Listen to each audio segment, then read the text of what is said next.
오늘의 주요 뉴스입니다. 이스라엘과 팔레스타인 이슬람 무장단체 하마스 간 갈등 격화로 글로벌 금융시장이 요동치고 있습니다. 코스닥 800선이 무너진 가운데 정유주와 방산주는 일제히 급등했습니다. 올 3분기 금융지주 실적이 큰 폭으로 감소할 것으로 예상되고 있습니다. 주요 금융지주사들은 4분기 실적 방어를 통해 리스크 관리에 총력을 기울일 전망입니다.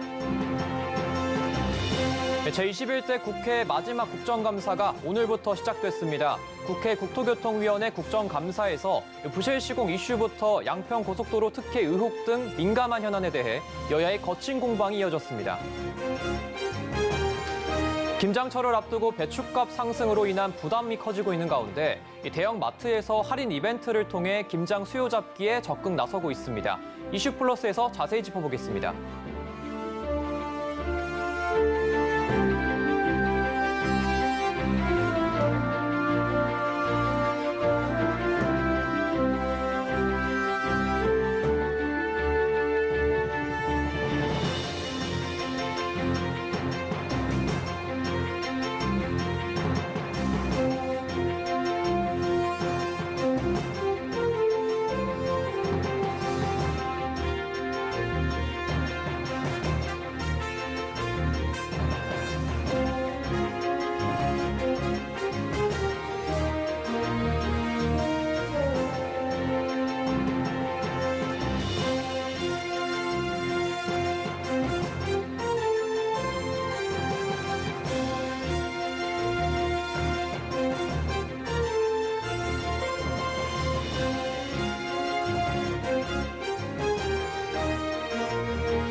여러분 안녕하십니까? 센 경제 라이브 시작합니다. 하마스의 이스라엘 공격으로 글로벌 금융시장이 요동치고 있습니다. 우리 금융시장에서는 코스닥 800선이 무너졌고 코스피는 2400선에 턱걸이한 모습인데요. 이 가운데 정유주와 방산주의 강세가 두드러졌습니다. 김혜영 기자입니다. 코스피가 0.26% 빠진 2402선에 마감했습니다. 장중 2448선까지 오르며 상승세를 나타냈지만 막판 뒷심을 발휘하지 못하고 하락 반전했습니다. 코스닥의 낙폭은 더 깊었습니다. 오전장 상승세를 지켜내지 못한 코스닥은 7개월 만에 800선이 붕괴됐습니다. 이스라엘과 팔레스타인의 전쟁 여파를 피해가진 못한 모습입니다. 이 가운데 한동안 하향 곡선을 그려온 방산주들이 일제히 상승세를 나타냈습니다. 빅텍은 상한가를 기록했고 하나에어로스페이스도 10만 원을 회복했습니다. 다만 방산주의 주가 상승세가 계속될지는 미지수입니다. 증권가는 이번 전쟁이 단기 국지전에 그칠 수 있다는 전망을 내놓고 있습니다. 국제유가 상승에 정유주와 항공주의 희비는 엇갈렸습니다. 흥규석유와 S홀딩이 강세를 보인 반면 대한항공과 진에어 등은 동반 하락했습니다. 정부는 이스라엘과 팔레스타인이 산유국이 아닌 만큼 당장 석유 수급에 문제가 발생할 가능성은 높지 않다고 보고 있습니다. 그러나 증권가는 이번 전쟁이 중동 지역 전반으로 확대된다면 국제유가가 배럴당 $150를 돌파할 가능성이 농후하다고 전망했습니다. 서울경제TV 김혜영입니다. 주요 금융지주사들이 조만간 올해 3분기 실적을 내놓을 텐데요. 올 상반기 잔치 분위기와는 반대로 암울한 성적표를 받을 거란 전망이 우세합니다. 특히 올 4분기 업황을 고려하면 올 하반기 실적은 최악도 예상되는데요. 이 때문에 방어가 금융지주사들의 주요 키워드로 떠올랐다고 합니다. 김수빈 기자의 보도입니다. 주요 금융지주들의 3분기 실적은 예상보다 더 어두울 것으로 전망됩니다. 금융정보업체 FN가이드가 최근 집계한 4대 금융지주의 올 3분기 순이익 전망치는 4조 3,685억 원으로 전년 동기 대비 10% 감소한 수치입니다. 유일하게 실적 개선에 성공할 것으로 예상되는 곳은 KB금융. KB금융의 3분기 순이익 전망치는 지난해 3분기보다 6.69% 늘어난 1조 3,564억 원입니다. 올해 금융지주 최초로 5조 클럽에 입성할 가능성까지 나오고 있습니다. 반면 나머지 3대 금융지주사들은 같은 기간 실적이 감소할 것으로 전망됐습니다. 신한금융의 3분기 순이익 전망치는 1조 2,288억 원으로 전년 동기 대비 22.9% 감소할 것으로 예상됐습니다. 같은 기간 하나금융과 우리금융은 각각 16%, 6.5% 줄어들 것으로 집계됐습니다. 신한금융이 KB금융의 1위 자리를 내주는 이유 중 하나는 비은행 계열사 실적입니다. 여기에 은행 희망퇴직자들과 신한투자증권 고객배상 등으로 손실이 발생했습니다. 우리금융은 우리은행을 중심으로 공격적인 기업금융 강화에 나서고 있지만 비은행 포트폴리오는 여전히 남아있는 숙제로 농협금융으로부터 사위를 탈환할 수 있을지 관심이 쏠리고 있습니다. 시선은 올 4분기로 이어지는데 현재 분위기로는 KB금융만 나홀로 성장이 예고됐습니다. 뛰고 있는 금리와 건전성 저하 등 4분기도 수익성이 둔화될 수 있는 여건이 늘고 있어서입니다. 이 때문에 주요 금융지주사들은 4분기 동안 실적 방어를 위한 리스크 관리에 더 총력을 기울일 것으로 전망됩니다.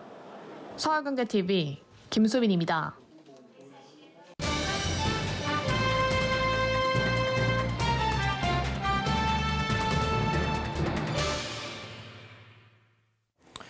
요즘 날씨가 쌀쌀해지면서 김장철이 성큼 다가오고 있다는 걸 온몸으로 느낄 수 있는데요. 하지만 고공행진하는 물가에 김장 부담도 가중되는 상황입니다.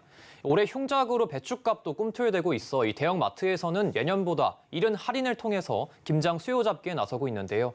산업이부 서지은 기자와 배춧값 상승에 대한 이야기 자세히 다뤄보겠습니다. 안녕하십니까? 네, 안녕하세요. 네, 이 채소 가격이 지난해보다 무려 50%가 이상이 급등한 상황인데 이 장바구니 물가 부담이 정말 심각한 상황입니다. 현재 김장철을 앞두고 이 배추 가격이 얼마 정도가 됩니까? 네, 현재 고랭지 배추 평균 가격은 7,000원에 육박합니다. 한국농수산식품유통공사에 따르면 지난 6일 고랭지 배추 한 포기 평균 소매 가격은 6,861원으로 한 달 전보다 24.82% 상승했습니다. 작년 평균 가격과 비교하면 하락한 수준이지만 앞서 지난 4일에는 7,074원을 기록하면서 안심할 수는 없는 상황입니다. 최근 3년 동안 배추 소매 가격을 살펴보면 2021년에는 4,280원, 지난해에는 5,966원, 올해는 현재 기준 6,974원으로 꾸준히 오름세를 보이고 있습니다.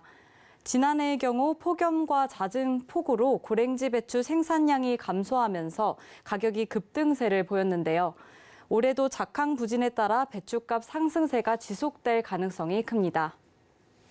이 배춧값뿐만이 아니라 이 김장을 하게 되면은 많은 부재료들이 들어가잖아요. 그 부재료 가격도 많이 오르고 있는데 얼마나 올랐습니까? 네, 김장김치의 새콤한 맛을 내는 생강의 가격은 3배 이상 상승했습니다. 한국농수산식품공사에 따르면 올해 4인 기준 생강의 가격은 2,284원으로 지난해 대비 118.1% 증가했습니다. 미나리의 경우 38,722원으로 지난해 대비 59.5% 증가했으며 굵은 소금은 22,560원으로 25.9% 상승했습니다. 고춧가루와 대파는 지난해 대비 각각 16.3%, 21.7% 가격이 뛰었습니다. 상추나 배추 등 신선식품 생산량이 크게 늘지 않은 가운데 올여름 폭염과 폭우로 인해 작황이 좋지 않은 상황입니다.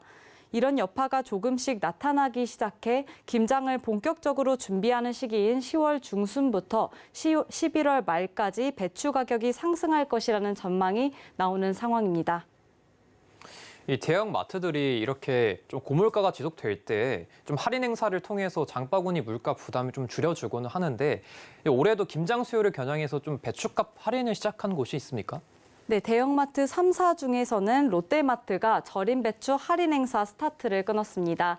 롯데마트와 롯데슈퍼는 지난 5일부터 해남, 영월산 절임 배추 사전 예약을 시작했습니다. 롯데마트 슈퍼가 공동 소싱으로 절임 배추 구매 물량을 예년보다 20% 끌어올려 공급 단가를 낮췄다는 게 회사 측 설명입니다. 절임 배추 사전 예약은 지난 5일을 시작으로 11월 말까지 진행할 예정입니다. 해남 절임 배추를 행사카드로 결제하게 되면 본래 가격보다 4,000원 더 저렴한 가격에 구매할 수 있습니다.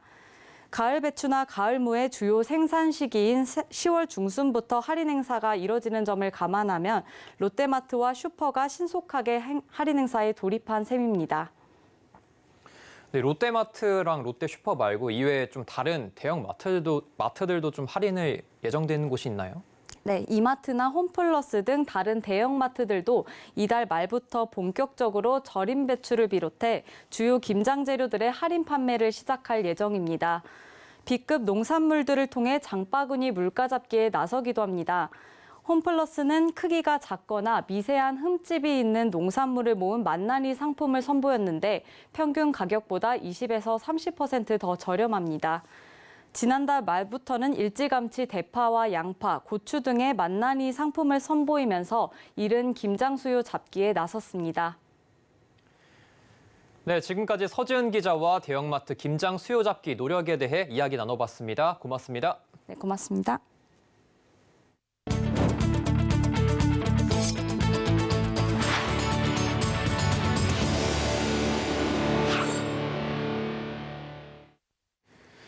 (24일) 일정의 국정감사가 시작됐습니다. 국회 국토교통위원회는 오늘 국토교통부 등에 대한 국정감사를 진행했는데요.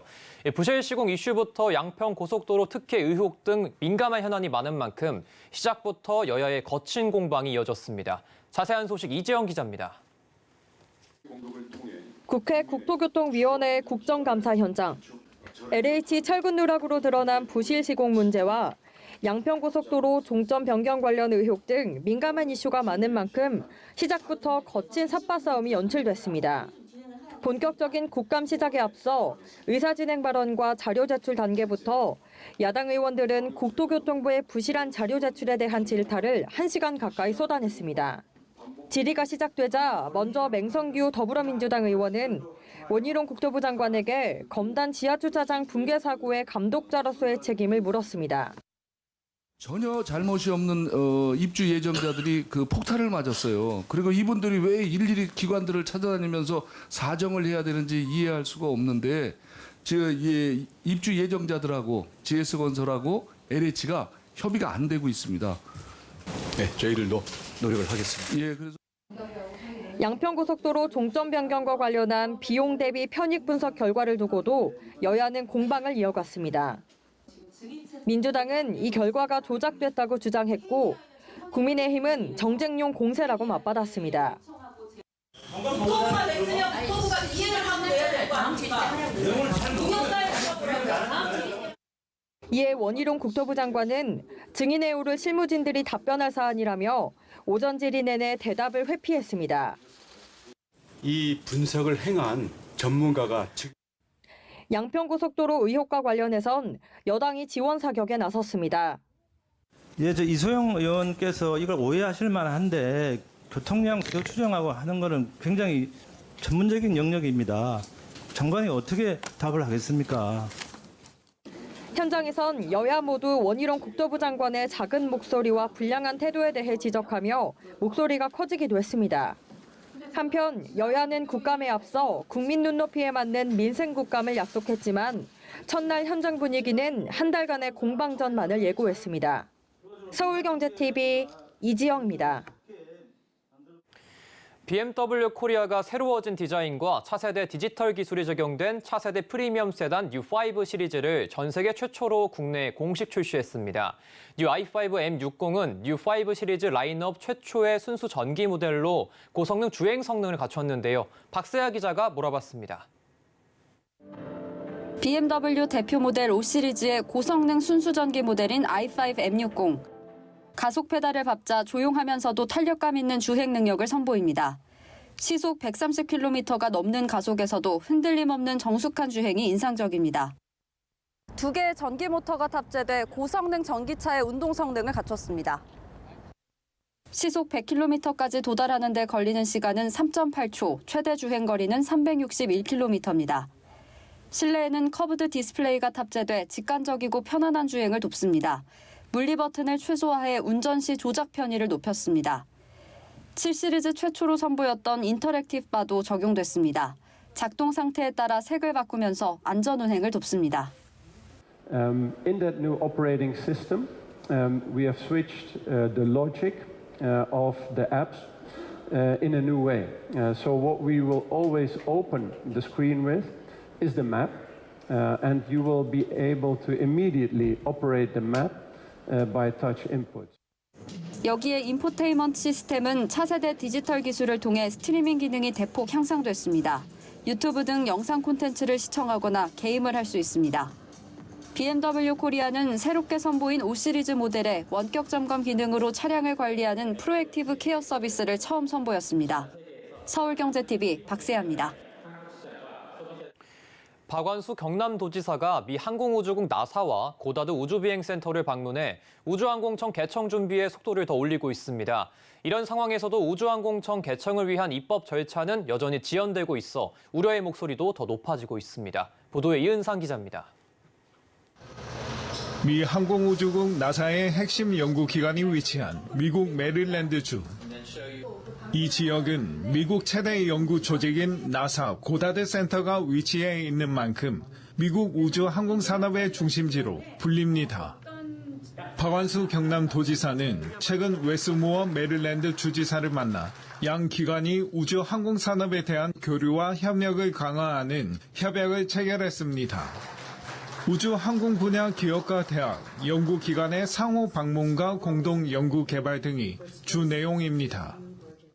상호 협력을 통해서 메릴랜드 주 정부와 우리 경남도가 스스로 상호 윈윈할 수 있는 좋은 계기가 되기를 희망합니다.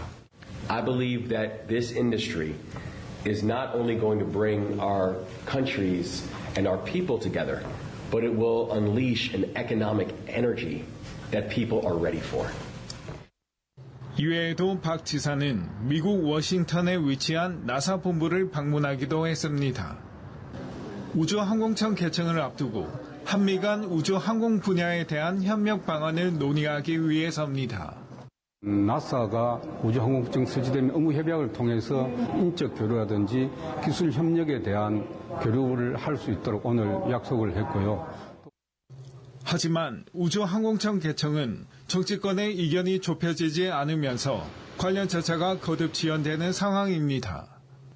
이런 가운데 우주항공청 예정지인 경남 사천에서는 이 같은 상황을 규탄하는 목소리가 커지고 있습니다.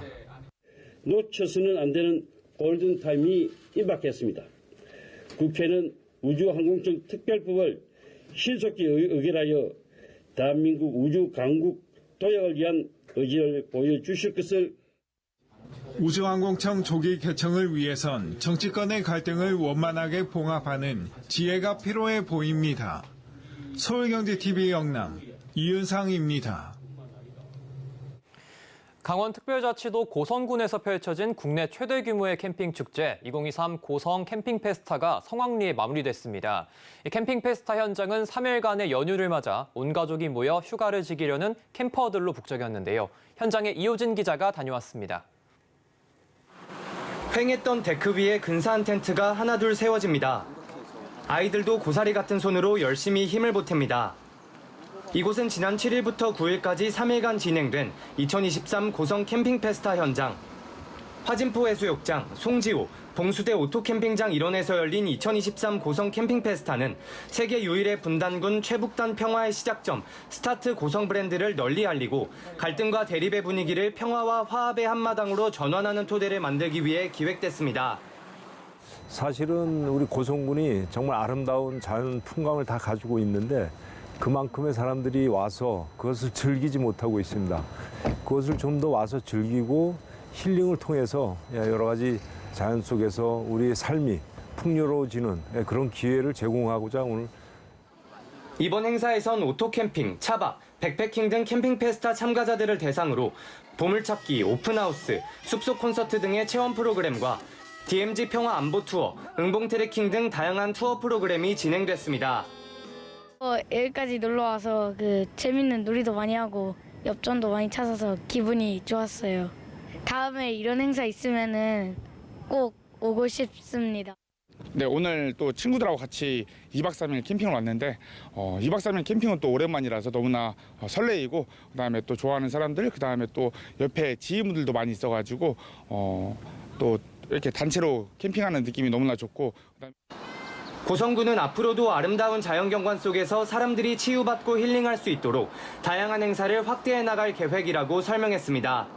서울경제TV 이호진입니다. 경상북도 칠곡군에서 제1회 칠곡 국제 트랜스 미디어 축제가 열렸습니다. 이번 행사를 통해 세계 정상급 작가들이 낙동강을 끼고 있는 아름다운 도시 칠곡군의 지역적 정체성을 예술 작품으로 담아냈다고 하는데요. 현장에 서청석 기자가 다녀왔습니다. 제1회 칠곡 국제 트랜스미디어 축제가 성황리 개최됐습니다. 지난 6일 칠곡문화관광재단은 칠곡 예태미술관에서 제1회 칠곡 국제 트랜스미디어 축제 개최식을 가졌습니다.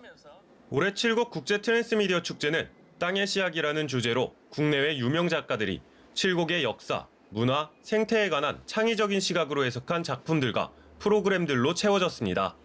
예태미술관에선 과거 군사방어선이자 현재 중요 생태 서식지로 부각된 낙동강과 인간 사이의 복잡한 모습을 표현한 작품들을 볼 수 있습니다. 이 밖에 호국평화기념관에서는 프로젝트 솔저 특별전을 볼 수 있습니다. 과거 한국전쟁에 참전한 미군 및 유엔 참전국 용사들을 기록한 작품으로 전쟁의 역사를 다음 세대에 전달하려는 목적을 갖고 있는 전시입니다. 칠곡 국제 트랜스미디어 축제는 오는 11월 5일까지 진행됩니다.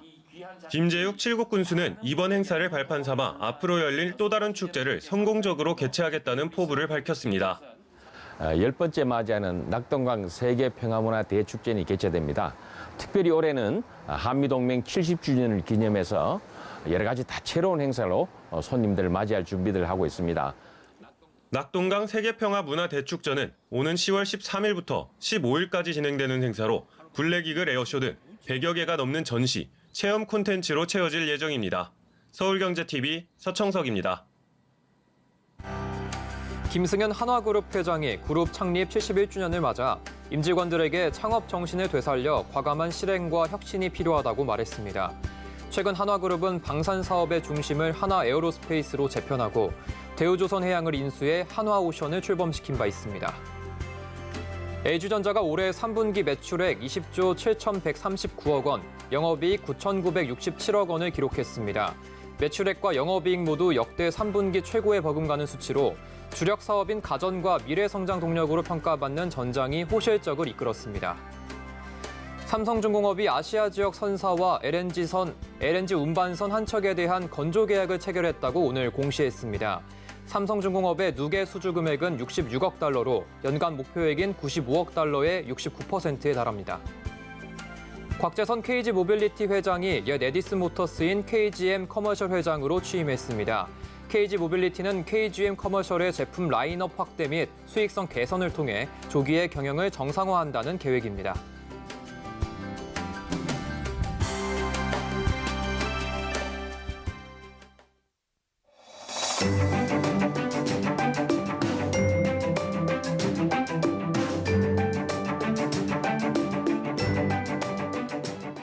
안녕하세요. K웨더 라이프스타일 예보 신지수입니다. 오늘 전국이 대체로 맑았는데요. 내일도 하늘엔 구름만 간간히 지나면서 청명한 가을 날씨 만끽할 수 있겠습니다. 또 다가오는 주말까지도 특별한 비 소식은 없겠습니다.